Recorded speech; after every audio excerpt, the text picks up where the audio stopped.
Napakalandi mo! Inahas mo si Rom sa akin! Bitawan niyo ako! Bakit, Georgia? Ikaw lang ba ang marunong maglandi? Ikaw lang ba ang sexy at marunong mangakit ng lalaki? Baka gusto mo ring marinig kung anong mga ginawa ko sa kanya. Kung paano ko siya hinalik-halikan. Oo na!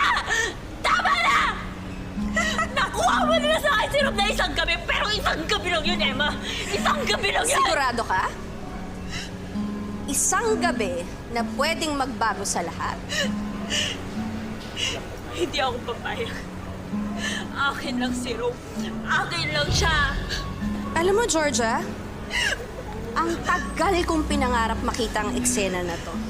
Yung makita kang humahagulgol, wala kang magawa na para kang nababaliw, nasisiraan ng bait dahil sa sobrang selos at insecurity.